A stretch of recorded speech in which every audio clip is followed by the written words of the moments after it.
Сегодня я покажу, как делать вот такие подушки. Материалы, которые пригодятся, это акриловая краска по ткани, картон, бумага, двухсторонний скотч, губка, кисточка. Для начала нужно подобрать крутой шрифт, который можно использовать бесплатно для своих проектов. В первой строке поиска мне выпал ресурс Fonts Online. Можно набрать фразу и сразу увидеть, как она будет смотреться. Выбираю подходящий шрифт, скачиваю и просто по его открытии нажимаю «Установить». Таким образом, шрифт появляется в библиотеке на компе.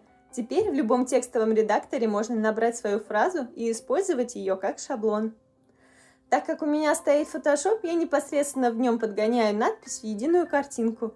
Вы можете просто распечатать несколько размеров необходимых букв и уже на бумаге подобрать нужные пропорции. В этом даже будет что-то скетчевое. Я работаю на компе, поэтому сразу создаю документ размером с мою подушку, а она у меня 50 на 50 сантиметров. На второй подушке решила сделать незатейливые круги. Теперь для того, чтобы из этого всего получить макет, создаю еще документ размером А4 для принтера и размещаю надпись 2 раза, чтобы у меня распечаталась и первая часть имени, и вторая.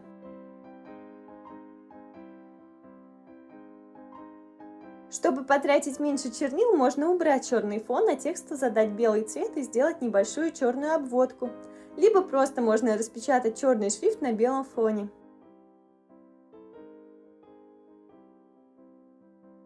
В тот момент я не смогла сделать распечатку, поэтому срисовывала с экрана. При таком способе самое главное, не надо сильно давить карандашом, а то экран попортить можно.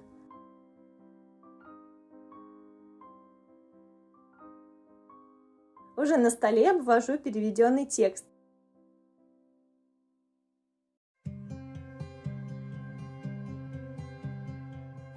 Теперь нужно все аккуратно вырезать, а после перевести свои шаблоны на плотный картон. Я использовала глянцевую фотобумагу. Можно пользоваться макетным ножом, ножницами, плоттером. Теперь соединяю обе части картонного макета. Склеиваю их малярным скотчем.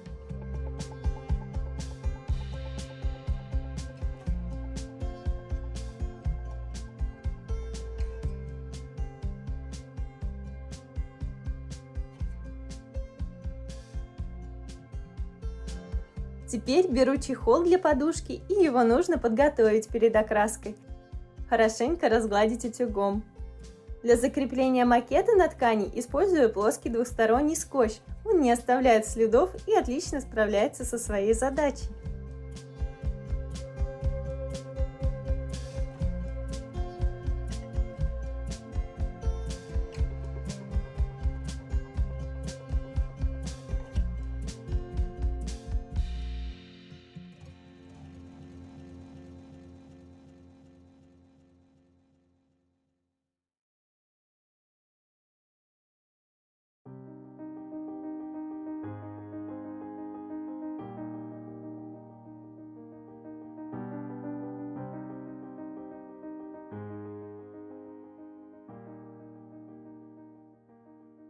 Начинаю закрашивать буквы.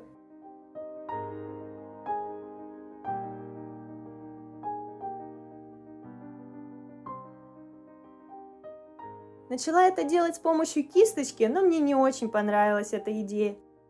Процесс показался очень долгим, и при таком способе краска затекала под макет.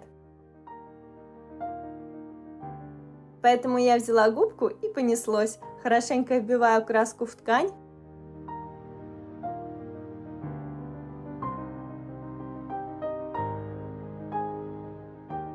Жду, чтобы немножко краска схватилась, и убираю макет.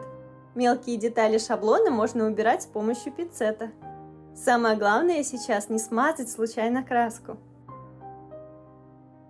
Кисточкой разравниваю поверхность букв, так как после губки остались бугорки.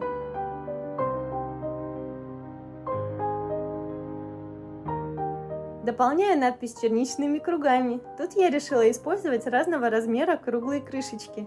Вышло очень здорово.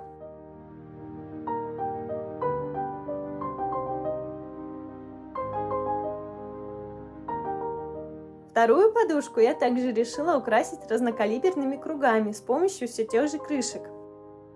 Такие штампы мне показались очень интересными, и мне уже не хотелось еще вырезать и круги. Цвета использую такие же, как и для первой подушки, золотой и черничный.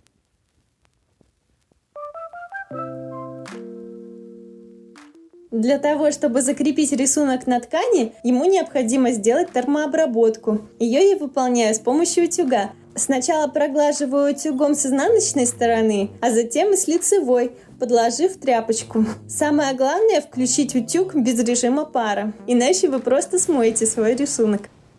Вот такие подушки у меня получились. Всем творческих успехов! С вами была Нерианда. До новых встреч!